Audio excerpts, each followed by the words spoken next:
seguido por test. En inglés, las siglas que se utilizan son TD y sería Test Driven Development. Entonces, ¿en qué consiste esta metodología? Es una metodología de desarrollo de software y es una práctica de programación que consiste en escribir primero las pruebas, que generalmente son unitarias, y después de escribir esas pruebas vamos a escribir el código fuente que va a pasar la prueba satisfactoriamente para finalmente refactorizar el código que ya tengamos escrito.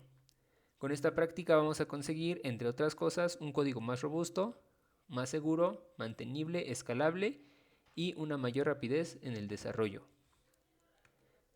¿Cuál es el ciclo de la metodología? El ciclo de la metodología consiste en 3 colores, que son los que vemos aquí, que es rojo, verde y el morado. O bien, este sería su diagrama de flujo. ¿Qué es lo que hacemos? Lo primero que se hace es hacer, bueno, ya que tengamos una prueba, hacemos que esa prueba falle. Después hacemos que esa prueba se pase satisfactoriamente a través de la codificación. Y finalmente refactorizamos el código, lo que significa que es eliminar redundancia. Por ejemplo, cosas que ya tengamos escritas y que hayamos escrito en otra función, se elimina y se deja una sola. Quitar dependencias no utilizadas, unificar el código, a lo mejor crear una sola clase o una interfaz y finalmente limpiar el código. Entonces este ciclo se va a seguir repitiendo hasta que todas las pruebas sean pasadas de forma satisfactoria. Entonces, si mezclamos esta metodología con una metodología ágil, ¿cuál sería el resultado o los pasos a seguir? Pues el primer paso es escribir una historia de usuario. Recuerden, las historias de usuario se trata de un texto breve, concreto y estimable, y son el resultado de escuchar al cliente y ayudarle a resumir el requisito en una sola frase. Están escritas normalmente con un vocabulario de negocio del cliente, no con un vocabulario técnico. Cada historia de usuario va a provocar una serie de preguntas acerca de los múltiples contextos en que se puede dar y son las que naturalmente hacen que los desarrolladores o los analistas de negocio son las que le hacen al cliente y de aquí se crean. Entonces, de las pruebas de las preguntas que se suelen hacer para construir estas historias de usuario, sería ¿qué hace el sistema si va a ocurrir cierta acción? ¿Qué sucede si pasa tal escenario? ¿Cómo le va a indicar al usuario final tal resultado? Y bueno, eh, cada historia de usuario va a generar un test de aceptación y este test de aceptación va a generar a su vez un test de conjuntos unitarios y de integración. Entonces, esto nos va a ayudar a desarrollar el software. Finalmente, ya que tengamos cada historia de usuario, vamos a tener una prueba que realizar y esa prueba nos va a ayudar a desarrollar nuestro sistema. Entonces, ¿cuáles serían los pasos a seguir ya combinando la metodología del desarrollo a través de pruebas y las historias de usuario? Pues el primer paso, entonces, como dijimos, es escribir nuestra historia de usuario. Una vez que tenemos nuestra historia de usuario escrita, vamos a escribir los criterios de aceptación para esa prueba. Vamos a tratar de desglosarla y de simplificarla. Una vez que tengamos escrito este criterio de aceptación, vamos a elegir el criterio más simple y lo vamos a traducir a una prueba unitaria. Finalmente, vamos a comprobar que esa prueba falla porque no tenemos aún código escrito. Después, vamos a escribir el código para que la prueba pase. Después, el paso 6 va a ser ejecutar las pruebas automatizadas que ya tengamos para verificar que todo sigue funcionando y que con el nuevo cambio funciona bien. Finalmente, paso 7, vamos a refactorizar y limpiar el código. Ya dijimos de qué se trata esto. En el paso 8 vamos a ejecutar nuevamente pruebas automatizadas para verificar que todo sigue funcionando. Y el último paso sería volver al punto 3 con los criterios de aceptación que falten. Es decir, volvemos a repetir todo el ciclo, pero con un criterio, el siguiente criterio más simple. Entonces vamos a ver todo esto en un ejemplo. Y el ejemplo sería un programa para calcular el IVA de un producto. Entonces, Nos vamos al paso 1. ¿Qué tenemos que hacer? Escribir nuestras historias de usuario. Para ello, ya tenemos aquí el ejemplo de nuestro sistema de cálculo de impuestos y tenemos dos historias de usuario. Entonces, tenemos que como un vendedor quiero una experiencia personalizada del sistema para sentirme más cómodo con el sistema. Y como vendedor quiero calcular el IVA a un producto para obtener el precio más el IVA. Entonces, ya que tenemos esta historia, debemos escribir los criterios de aceptación desglosándolos para simplificarlo. Entonces, volvemos aquí y tenemos aquí los criterios de aceptación. ¿Cuál sería el criterio de aceptación de nuestra primera historia de usuario? Es que el sistema ofrezca un saludo y despedida al usuario. Y para la siguiente historia de usuario sería que el vendedor ingrese el monto del producto y el sistema le agregue el IVA, o que el vendedor vea los errores si es que no dio un valor numérico. Esos serían los criterios de aceptación. Entonces simplemente definimos el contexto donde se va a desarrollar cada escenario. Por ejemplo, en el primer paso es cuando el usuario ingresa su nombre al sistema para que éste le dé una experiencia personalizada. Después, en la historia de usuario del IVA, el usuario desea conocer el valor del IVA de un producto, para ello ingresa un valor numérico al sistema. Y el otro contexto sería que desea conocer el IVA pero no ingresa un valor numérico. Entonces, ¿cuál es el evento que va a desatar esta historia de usuario? Pues que el usuario ingrese un nombre, y que esperamos, si es que ingresa un nombre correctamente, pues que el sistema lo almacene en una variable, lo utilice para saludarlo y para despedirse del usuario. Y después, si en el caso de la historia de usuario 2, ¿qué evento va a desatar que el sistema nos muestre el IVA? Pues que el usuario ingrese un valor numérico y el sistema mostrará el precio del producto ingresado, el valor del IVA y el precio más IVA. Y en caso de que no ingrese un valor numérico, el sistema le dirá al usuario que no ha ingresado un valor numérico. Entonces ya tenemos nuestras historias de usuario desglosadas, tenemos los criterios de aceptación. Entonces nos vamos al paso 3, que es elegir el criterio más simple y traducirlo en una prueba unitaria. Entonces, el criterio más simple sería de la historia de usuario 1, pues sería este, ¿no? Que el usuario ingrese un nombre al sistema para que el sistema lo salude.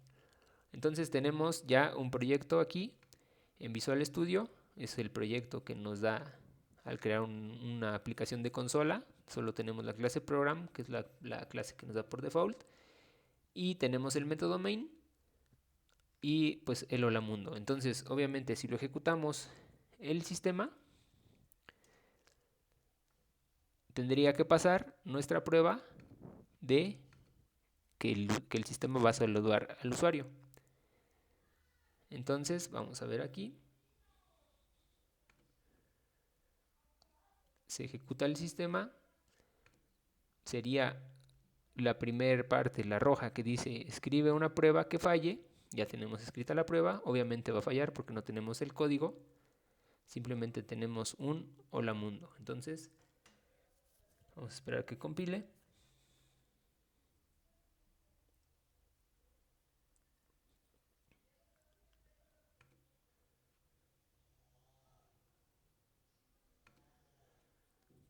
Entonces ahorita estamos en este paso de escriba una prueba que falle. Y después vamos a ir al paso, haz que el código pase la prueba, que sería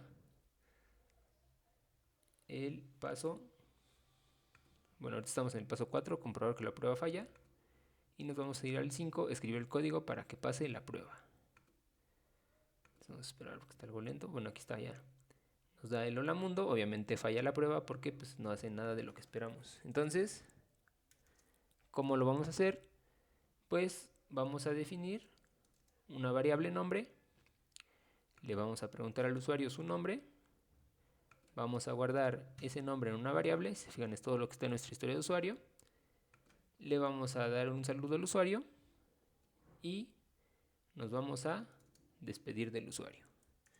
Entonces, paso 5, escribe el código para que pase la prueba. Ya lo escribimos. Ejecutamos para ver que pasa la prueba. Nuestro criterio de aceptación es que el sistema almacene el nombre en una variable y lo utilice para saludar y despedirse del usuario. Entonces vamos a ver.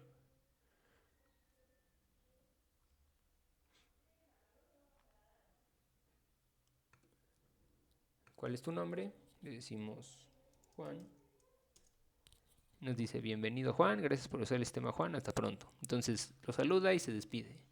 Ya tenemos una experiencia personalizada. Ahora, nuestra segunda historia de usuario. Bueno, paso 8, ejecutamos las pruebas. Aquí no hay pruebas automatizadas, no hay, como es un ejemplo sencillo, pues no hay que hacer el paso 7 ni el paso 8. Y volvemos al paso 3 con el siguiente criterio de aceptación. Paso 3, elegir el criterio más simple. ¿Cuál es el siguiente más simple? Pues calcular el IVA y en el caso de que el usuario nos dé un monto correcto. Entonces nos vamos al código y vamos a calcular el IVA. ¿Qué necesitamos? Pues una constante que sea el IVA, una variable para guardar el IVA, solicitar al usuario que ingrese el valor, guardar ese valor, calcular y después de calcular, pues indicarle el precio, indicarle el IVA y el precio más IVA. ¿De acuerdo? Entonces ya tenemos el código más simple que va a hacer funcionar nuestro sistema. Entonces vamos a ejecutar la prueba. ¿Cuál es tu nombre? Entonces el precio le decimos 8. Y entonces nos dice el IVA es de 1.28 y el precio más IVA es de 9.28. Gracias por usar el sistema. Entonces ya tenemos el siguiente. Ya lo hicimos que fallara. Ya lo escribimos para que funcione. Ejecutamos las pruebas. Refactorizamos. En este caso, no, como es un ejemplo sencillo, pues no necesitamos estos pasos. Y volvemos al punto 3, que es el siguiente criterio de aceptación. Entonces, ¿qué nos falta?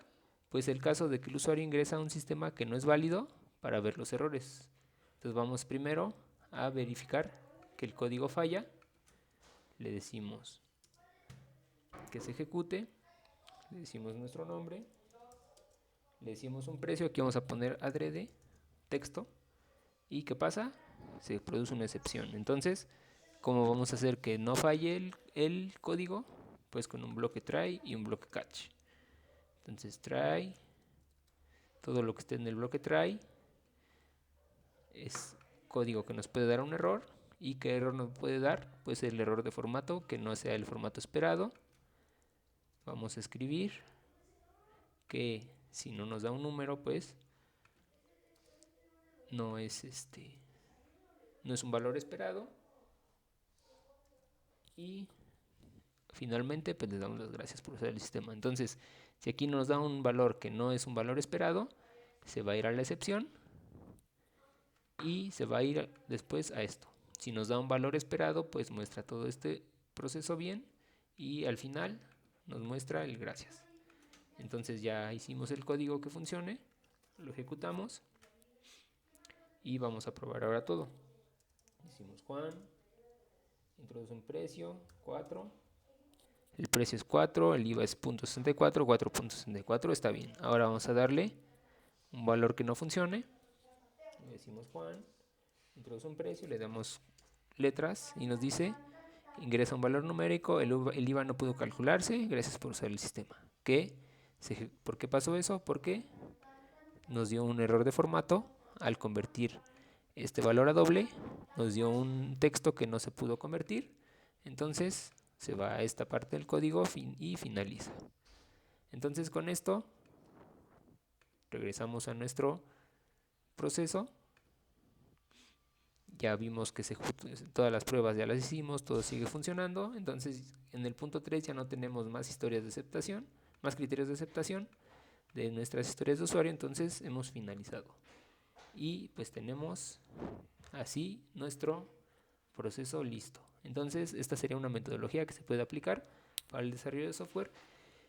Y finalmente, ¿cuáles serían unas ventajas de esta metodología? Pues las pruebas son una buena forma de entender el código y su funcionamiento y muchas veces es más útil para comprender ese código que la documentación.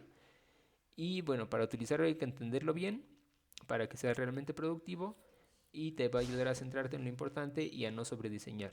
Solo que es importante saber refactorizar el código según vaya evolucionando para que sea consistente. Y finalmente, esta metodología funciona bien para la capa de negocio, no tanto para cuando se trata de una interfaz visual. Entonces, bueno, sería todo y espero que sea de utilidad.